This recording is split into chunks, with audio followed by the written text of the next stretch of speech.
Hey, how you doing, everybody? This is Timothy Powers, also known as Coach Powers. I have this great honor of sharing with the men on the wall for this upcoming training program. What we're going to do for you right now is give you an idea on how to prepare for what we're doing, and that's what we're going to do in terms of a warm-up. And so we're going to do movements that are going to mirror and be congruent with what you'll be doing in this training program on this next session coming up. We want to make sure that your brain and body are prepared and are not holding back and inhibited for potential injury. And so you're going to do what you can do without getting hurt. And we're going to ensure that you're prepared as much as possible for this. So everybody get into a good pyramid power base that you have depth and width. And we're just going to start out with some nice easy jabs and punches with an open hand. And so when we're in class, I'll start to explain this, and we'll end up doing about 40 of them. Right now, let's just do 10, 1, 2, 3, 4, 5, 6, 7, 8, 9, and 10. Warming up the shoulders, the neck, the pectoralis, the ribs, the front of the abdominals, the core. From here, we're going to reverse that movement, and we're going to go into reverse forearms.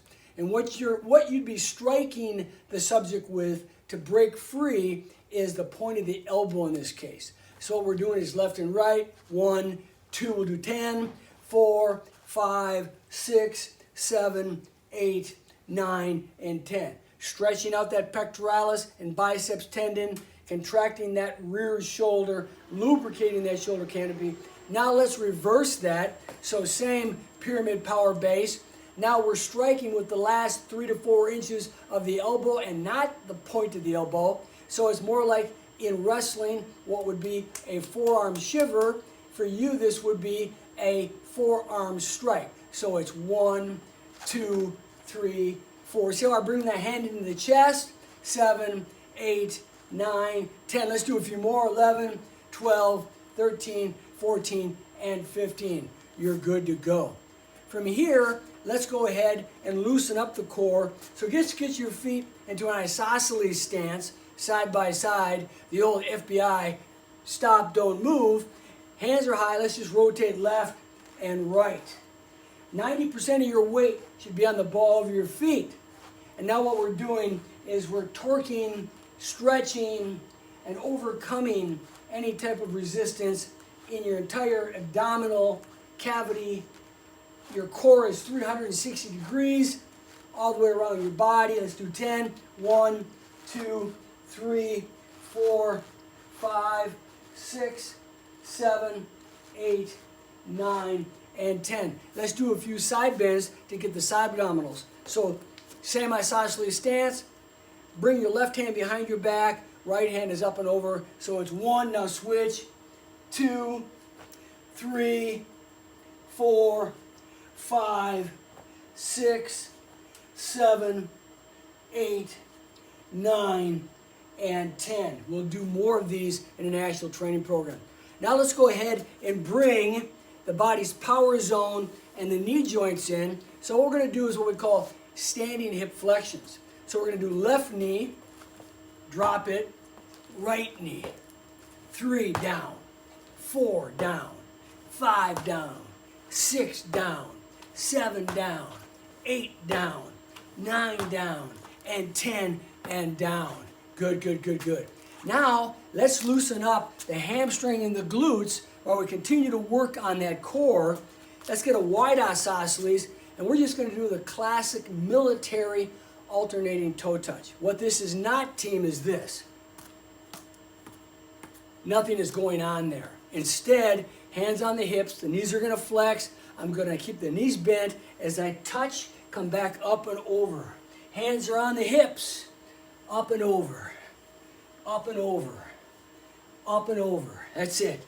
Let's do 10 more. Now 1 and 2 and 3 and 4 and 5 and 6 and 7 and 8 and 9 and 10. And that's a whole brain, whole body movement. That is one of the best things you can do for the gut, the hamstrings, the lower back, into the knees. It's a one-stop shop. Now what we're going to do is we're going to go extend this movement and we're going to bring the hips with the knees and the feet in, and we're simply going to do our kicks.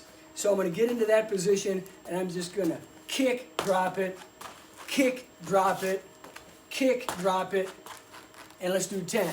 So 1, 2, 3, 4. Notice I have my hands up. 5. We'll go through all of this if you haven't already done this. And this is 7, 8, 9, and 10.